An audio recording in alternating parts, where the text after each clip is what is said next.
करें, यहाँ पे इंडिकेटर की बात करें तो हमारे पास इंडिकेटर होते हैं, जैसे कुछ नेचुरल इंडिकेटर जो हमें एसिड और बेस को अलग करने में हेल्प करता है। यहाँ पे हम देखेंगे हमारे पास एक इंडिकेटर होता है जिसका नाम होता है लिटमस पेपर। लिटमस पेपर आपको बच्चे ध्यान देना है। तो लिटमस पेपर में हम लोग कुछ चीज़ों को पहले ऐसे समझेंगे कि एक्चुअली लिटमस पेपर हमें कहाँ से प्राप्त होता है, हमें लिटमस पेपर कहाँ से मिलता है। तो लिटमस पेपर एक थैलोफाइटा ग्रुप ऑर्गेनिज्म से मिलता है जिसका नाम लाइकेन होता है। तो सबसे पहले हम समझेंगे लाइकेन एक्चुअली क्या है। Lichen is the organism which represent to the symbiotic relation between the algae and fungi. Algae और फंजाई के बीच में सिम्बियोटिक रिलेशन को रिप्रेजेंट करता है, ये लाइकेन होता है। तो आपको यहाँ इस बात को ध्यान देना होगा, लाइकेन हमारे लिए एक ऑर्गेनिज्म है जो हमें एल्गी और फंजाई के रिलेशन से प्राप्त होता है।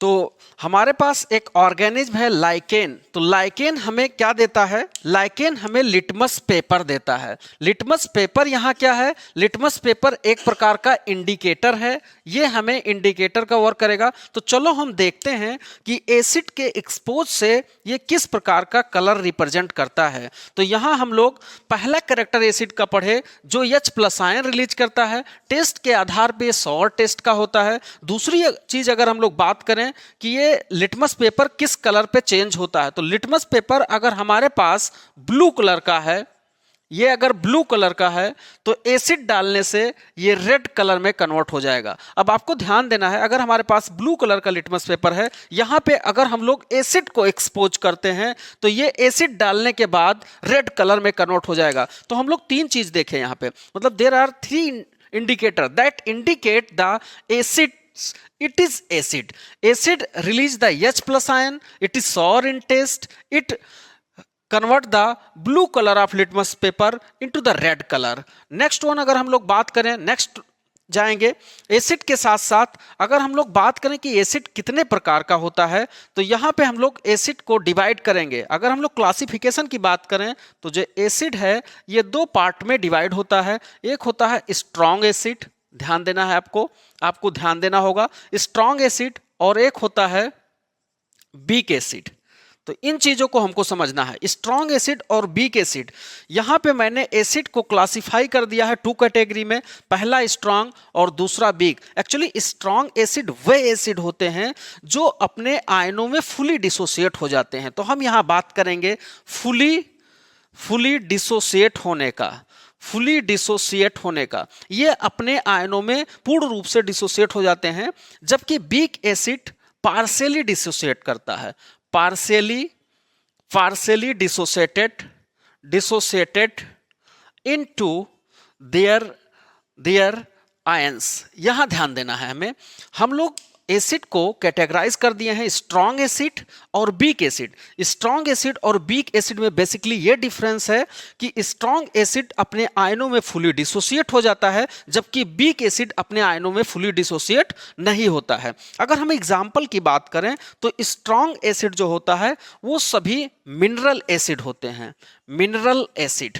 तो मिनरल एसिड्स को हम लोग क्या बोलेंगे, स्ट्रॉन्ग एसिड। जबकि वीक एसिड की बात किया जाए तो ये ऑर्गेनिक एसिड होता है, ये सभी ऑर्गेनिक एसिड होते हैं, यानी वीक एसिड ऑर्गेनिक एसिड होते हैं जबकि स्ट्रॉन्ग एसिड मिनरल एसिड होते हैं। तो यहां अगर हम एग्जांपल की बात करें, चलो देखते हैं, चलो हम लोग देखेंगे कि हमें स्ट्रॉन्ग एसिड का एग्जाम्पल क्या मिलेगा। तो मैंने लिखा है HCl मतलब hydrochloric acid, H2SO4 sulphuric acid. आपको ध्यान देना है बच्चे, HNO3 आप लोगों ने पढ़ा होगा ऑलरेडी, ये नाइट्रिक एसिड है। ये सब स्ट्रॉन्ग एसिड के कैटेगरी में आते हैं। अगर हम इनको डिसोसिएट करेंगे तो ये अपने फुली आयनों में डिसोसिएट हो जाएंगे। जबकि वीक एसिड की बात करें तो ये एग्जाम्पल होता है एसिटिक एसिड। चलो हम देखते हैं, CH3COOH एसिटिक एसिड होता है, दूसरा HCOOH वो OH जो है ये हमारी फार्मिक एसिड है, जिसे हम लोग मेथेनोइक एसिड बोलते हैं। तो यहां मैंने 2 एग्जांपल लिखा वीक एसिड का और 3 एग्जांपल हमने दिया है स्ट्रॉन्ग एसिड का। एक बार दोबारा, स्ट्रॉन्ग एसिड अपने आयनों में फुली डिसोसिएट होंगे, जबकि वीक एसिड अपने आयनों में फुली डिसोसिएट नहीं होंगे। हम थोड़ा यूज की बात कर लें। जो स्ट्रॉन्ग एसिड होते हैं इनको हम लोग फैक्ट्री में, लेबोरेटरी में, इन सब चीजों में केमिकल, नेक्स्ट केमिकल बनाने के लिए, फर्टिलाइजर बनाने के लिए यूज करते हैं। जबकि वीक एसिड होता है, वीक एसिड फूड स्टफ्स में भी यूज हो सकता है, यानी हम वीक एसिड को फूड इंग्रेडिएंट में भी यूज कर सकते हैं। जैसे एसिटिक एसिड जो है वो विनेगर एसिड होता है। यहां हम लोग एक स्टार पॉइंट की बात करेंगे। जो फार्मिक एसिड होता है ये बहुत सारे ऑर्गेनिज्म के द्वारा, मतलब हम एनिमल और प्लांट दोनों की बात करते हैं, इनको यूज करते हैं सेल्फ डिफेंस के लिए। तो ये सेल्फ डिफेंस में यूज होते हैं। फार्मिक एसिड, रेड एंट वगैरह अगर किसी पर्सन को बाइट करता है तो after biting it inject the formic acid in the body and it causes the burning pain. ये बर्निंग पेन देता है और उस व्यक्ति को रिलीफ तब मिलेगा जब हम लोग न्यूट्रलाइजेशन। चलो आगे हम लोग देखेंगे इसको। तो यहाँ पे मैंने अभी आपको बताया है कि एसिड को हम लोग कैसे पहचानेंगे। मैंने बता दिया एसिड में H+ आयन होते हैं, टेस्ट में सौर होता है, ये ब्लू कलर लिटमस को रेड कलर में कन्वर्ट कर देता है। तो इस प्रकार से हमने एसिड के बारे में थोड़ा चीज़ों को समझा। एक और पॉइंट हम लोग को यहाँ विशेष रूप से ध्यान देना है। तो बच्चे आप स्ट्रॉन्ग पॉइंट और स्टार पॉइंट में इसको रखेंगे। जो pH वैल्यू होता है, pH वैल्यू होता है, अभी आगे हम लोग pH स्केल में इसको कवर करेंगे। pH value always less than 7। हम बात करेंगे एसिड के केस में। तो एसिड का जो pH वैल्यू होता है वो हमेशा 7 से कम होता है। आपको स्टूडेंट याद रखना होगा इस बात को कि हम pH वैल्यू की जो बात करते हैं वो क्या होता है, वो एसिड के केस में लेस देन 7 होता है। तो चलो हम लोग नेक्स्ट देखते हैं कुछ और चीजों को। यहां था ये एसिड के बारे में कुछ इंट्रोडक्शन। ओके बच्चे, तो अब आपको अगर हम एक क्वेश्चन देते हैं, क्वेश्चन के रूप में आपके सामने है कि अगर हमारे पास 3 सब्सटेंसेस हैं, मतलब if there are 3 substances and it is unknown, अगर इसके ऊपर कोई लेबल नहीं लगा है, इसके ऊपर कोई स्टिकर नहीं लगा है, तो हम इनको कैसे पहचानेंगे कि ये कौन सा कंटेनर एसिड को रखता है, कौन सा बेस को रखता है और कौन से कंटेनर में साल्ट है। But before solving this type of question we should know about the base. हमें बेस के बारे में भी कुछ आना चाहिए। हम कैसे पहचानेंगे? तो चलो देखते हैं हम लोग बेस के बारे में। चलो देखते हैं हम लोग बेस के बारे में। तो first point about the base, it release the OH ion. ये हाइड्रो ऑक्साइड आयन को रिलीज करेगा। ये टेस्ट में बिटर होता है, हम लोग बिटर होता है देखेंगे। अगर हम लोग लिटमस पेपर की बात करें तो ये रेड कलर को ब्लू में कन्वर्ट कर देता है। ये 3 चीज हम लोग यहां याद रखेंगे। अगर हम लोग रेड कलर लिटमस पेपर पे बेस डालेंगे तो इस बेस के कारण ये ब्लू कलर में कन्वर्ट हो जाएगा। तो यहां हम लोग पहचानेंगे बेस है तो ये OH आयन रिलीज करेगा, ये बिटर होगा, ये रेड कलर को ब्लू कलर में कन्वर्ट कर देगा। तो इस प्रकार से इन चीजों को हम लोगों को ध्यान देना है। तो यहां इस प्रकार से इन चीजों को हम लोग समझेंगे। नेक्स्ट अगर हम लोग बेस की बात करें, एक हमारे पास और इंडिकेटर होता है टर्मेरिक। तो जो टर्मेरिक होगा, अगर हम लोग बेस के ऊपर टर्मेरिक डालेंगे तो ये पिंकिश रेड कलर में कन्वर्ट कर देगा। अगर हम लोग बेस के ऊपर टर्मरिक डालेंगे तो पिंकिश रेड में, टर्मरिक के केस में पिंकिश रेड कलर।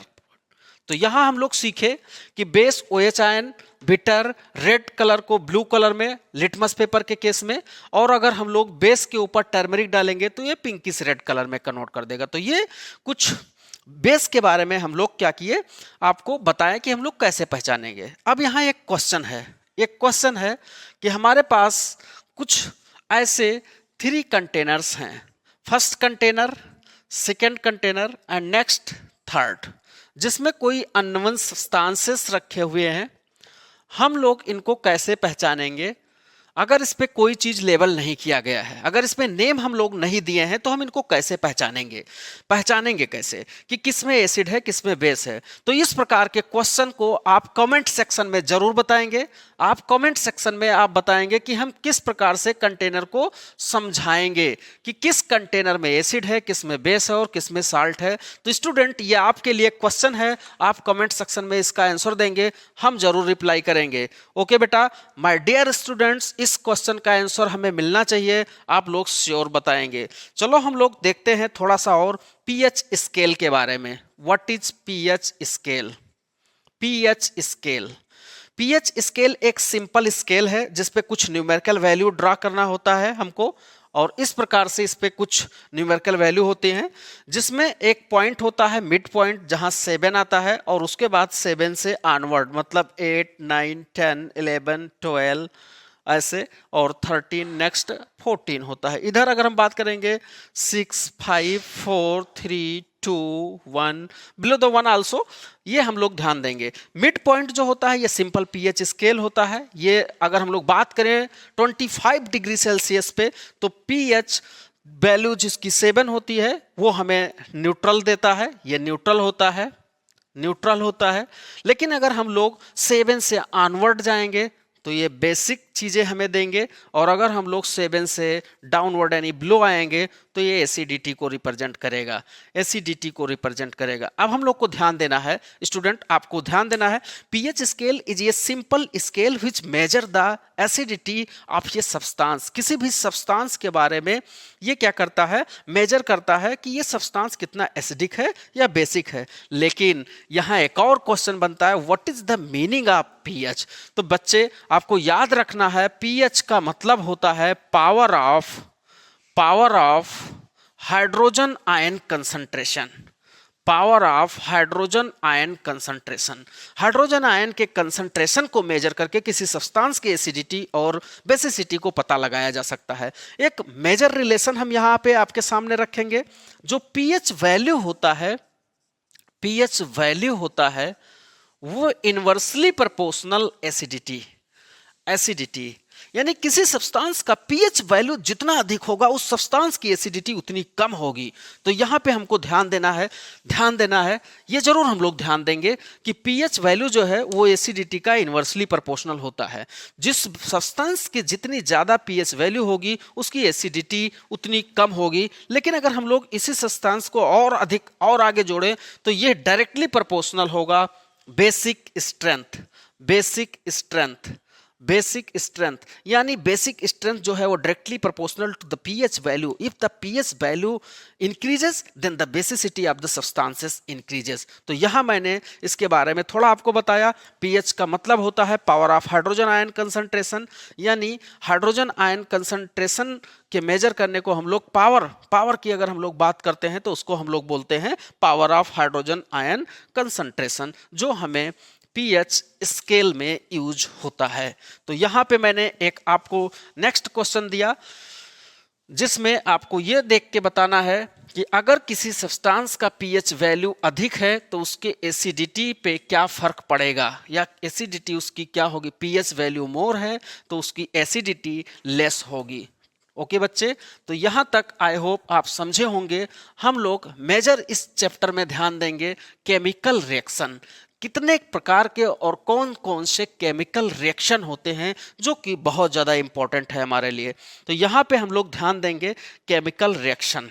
चलो हम लोग देखते हैं कितने प्रकार के केमिकल रिएक्शन इस चैप्टर में मेनली आते हैं। तो यहाँ पे हम लोग ध्यान देंगे सबसे पहले कुछ लिस्ट को। पहला reaction of acid, reaction of acid plus metal. दूसरा एसिड प्लस मेटल कार्बोनेट या मेटल हाइड्रोजन कार्बोनेट।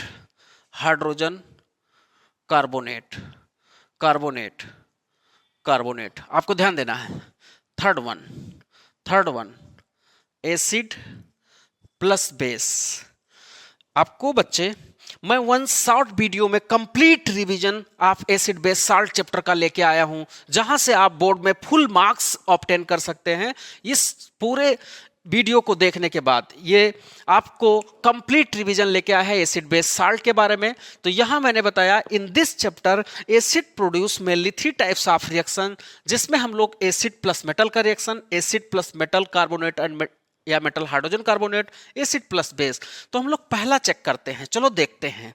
चलो देखेंगे example of acid and metal का।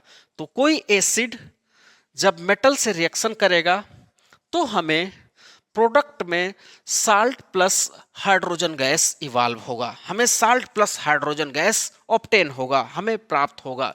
यहां पे ध्यान देना है, एग्जाम में पूछा जाता है characteristic feature of the hydrogen gas, it produce the pop sound. ये क्या प्रोड्यूस करता है? पॉप साउंड प्रोड्यूस करता है। After the burning it produce the pop sound. Next हम लोग को ध्यान देना है, यहाँ पे अगर एसिड मेटल से रिएक्शन करता है तो साल्ट प्लस हाइड्रोजन गैस देता है। कोई एक एग्जाम्पल, हम एसिड मान लो हाइड्रोक्लोरिक एसिड ले लिए हैं plus metal Zn, then product हमें जो मिलेगा वो ZnCl2 plus hydrogen gas. One most important point here, most important point जो हमारे बोर्ड में direct important for board exam के लिए, हम बोर्ड एग्जाम के लिए इंपॉर्टेंट लिख दिए हैं यहां, बोर्ड के लिए इंपॉर्टेंट। अगर नाइट्रिक एसिड, स्टूडेंट आपको ध्यान देना है, HNO3 मेटल से रिएक्शन करने के बाद after the reaction with metal it do not produce the hydrogen gas. Nitric acid hydrogen gas नहीं प्रोड्यूस करता है। Do not produce hydrogen gas, H2 gas. क्यों? ऐसा क्यों? चलो बताओ ऐसा क्यों? Question why are nitric acid not produce the hydrogen gas on the reaction with the metal? ये नाइट्रोजन गैस क्यों नहीं हाइड्रोजन गैस क्यों नहीं प्रोड्यूस करता है? रीजन आपको ध्यान देना है।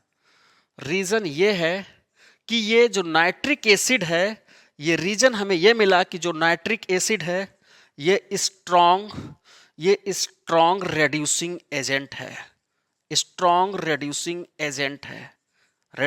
एजेंट है।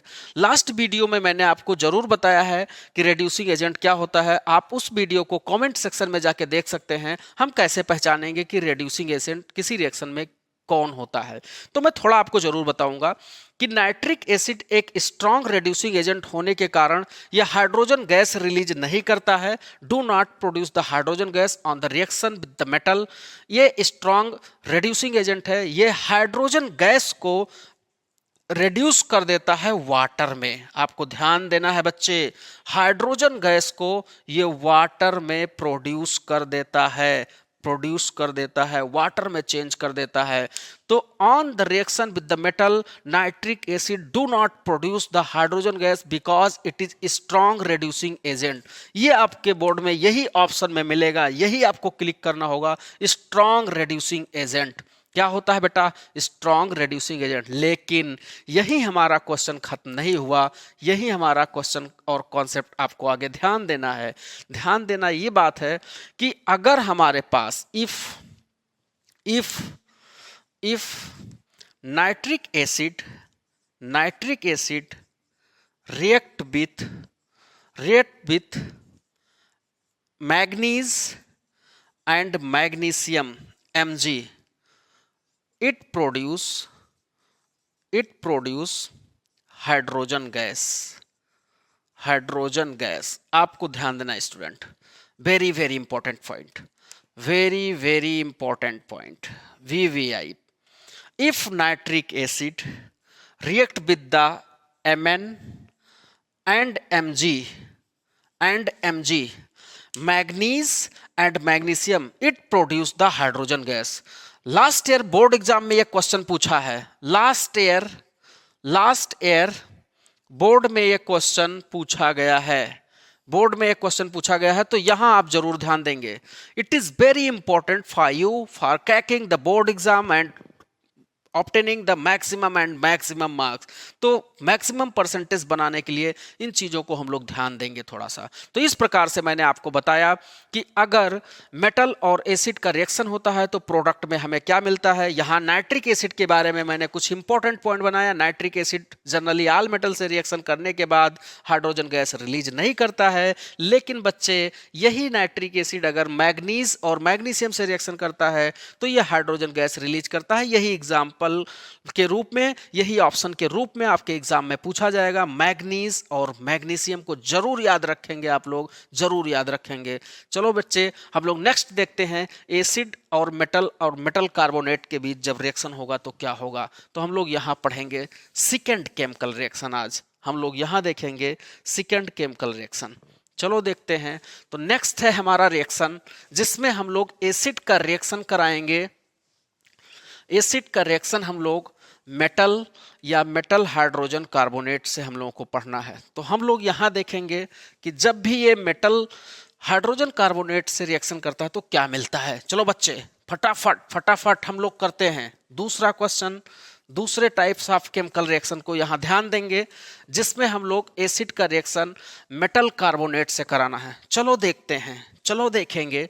आपसे कई बार क्वेश्चन इस प्रकार से बोर्ड में मिलेगा कि अगर हम लोग एग सेल में कोई एसिड जैसे डाइल्यूट HCl को मिलाएंगे तो क्या होगा। तो यहाँ ध्यान देना है second type of chemical reaction को, जहाँ कोई एसिड मान लो हाइड्रोक्लोरिक एसिड और प्लस कोई मेटल कार्बोनेट, यहाँ हम Na2CO3 यानी सोडियम कार्बोनेट लेते हैं तो प्रोडक्ट में हमें साल्ट मिलेगा NaCl plus carbon dioxide plus water.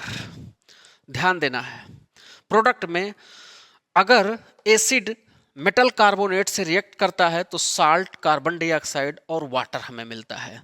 It is very important also for your board examination. This carbon dioxide gas also used for the extinguish of the fire. Extinguish of fire. Fire को एक्सटिंग्यूश करने के लिए इस carbon dioxide को use किया जाता है। तो यहां हम लोगों ने यह सीखा कि अगर मेटल कार्बोनेट एसिड से रिएक्शन करता है तो साल्ट, कार्बन डाइऑक्साइड और वाटर प्रोड्यूस करता है। Third type of chemical reaction हमको ध्यान देना है, third type of chemical reaction जिसमें एसिड प्लस बेस का रिएक्शन होता है। तब हमें ध्यान देना है प्रोडक्ट में हमें साल्ट और वाटर मिलेगा। It is very important, salt and water.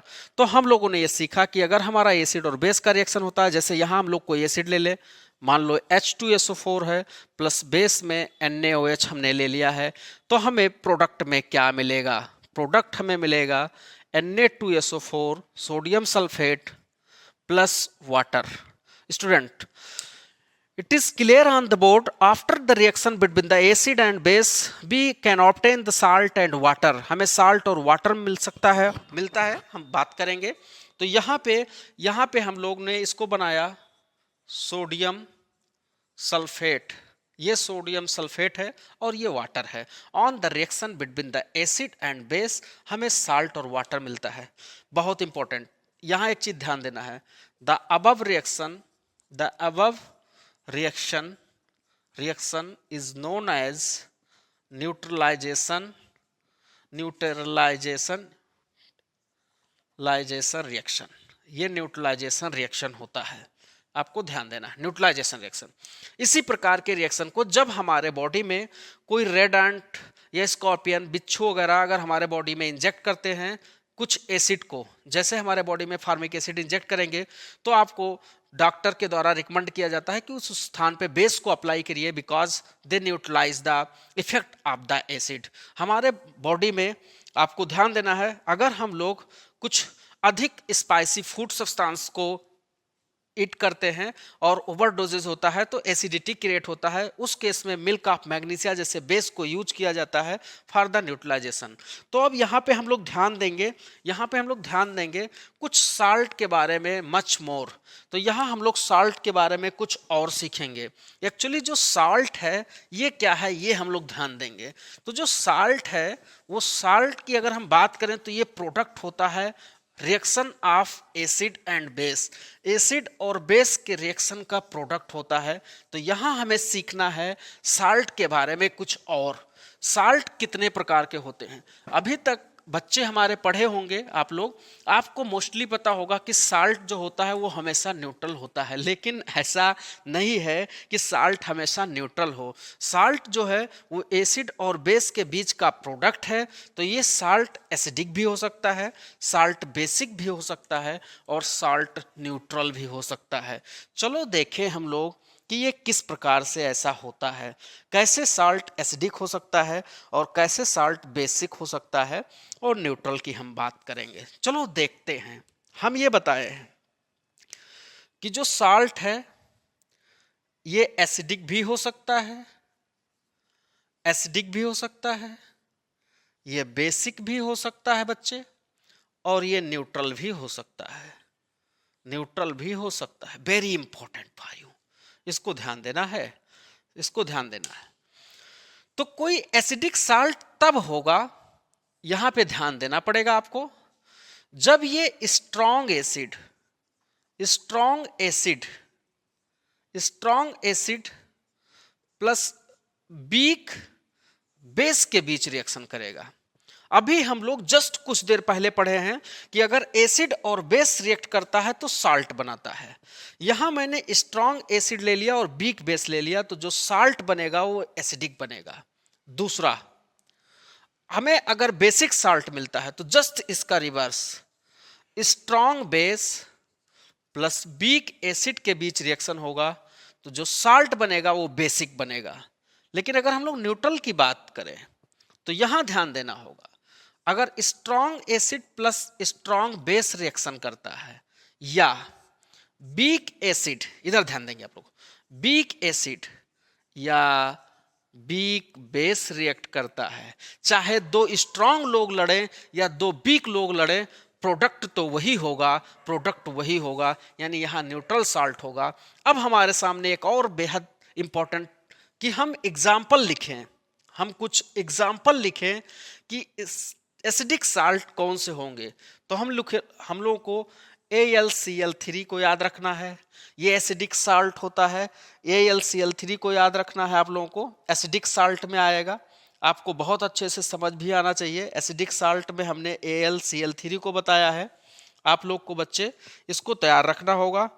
NH4Cl ये सब भी होते हैं, NH4Cl भी एसिडिक साल्ट में आता है। तो यहां हम रख सकते हैं NH4Cl।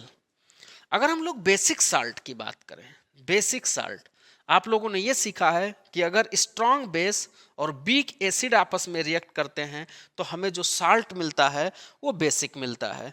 बेसिक साल्ट को हम लोगों को जरूर ध्यान देना है, जैसे CaCO3, ये क्या है, ये क्या है, बेसिक है। Na2CO3 सोडियम कार्बोनेट क्या है, बेसिक है। न्यूट्रल तो आप सबको पता होगा, NaCl, NaCl neutral, sodium chloride, KCl, ये सब न्यूट्रल साल्ट होते हैं। तो इस प्रकार से इन चीज़ों के बारे में हम लोगों ने सीखा यहाँ पे। तो इस प्रकार से आज हमने इस एसिड बेस साल्ट चैप्टर को लगभग रिवाइज कराया, और यहाँ से आपको बोर्ड एग्जाम में बहुत आसानी से 5-7 नंबर के क्वेश्चन मिल सकते हैं। One more important question also, one more important question also, uses of salt. Salt को अगर हम लोग यूज करेंगे, यहाँ इंपॉर्टेंट केमिकल रिएक्शन एक मैं और आपको शो करूंगा, जिसे हम लोग कॉलर एल्कली प्रोसेस के नाम से जानते हैं, जिसमें हम लोग ब्राइन सॉल्यूशन को रिएक्ट कराते हैं। तो what is the meaning of brine solution, यहाँ आपको ध्यान देना है। हम लोग साल्ट का यूजेस पढ़ने जा रहे हैं, कॉमन साल्ट जिसकी हम लोग बात करते हैं। तो हमारे पास एक इंपॉर्टेंट केमिकल रिएक्शन होता है जिसमें NaCl प्लस वाटर को साथ रख के इलेक्ट्रिसिटी पास कराया जाता है। इलेक्ट्रिसिटी, ध्यान देना है बच्चे आप लोगों को, यह क्वेश्चन लगभग हर बार एग्जाम में पूछा जाता है। तो प्रोडक्ट में हमें मिलता है NaOH, sodium hydroxide plus hydrogen gas plus chlorine. याद रखना बच्चे, हमने यहाँ साल्ट का, कॉमन साल्ट का एग्जाम्पल लिया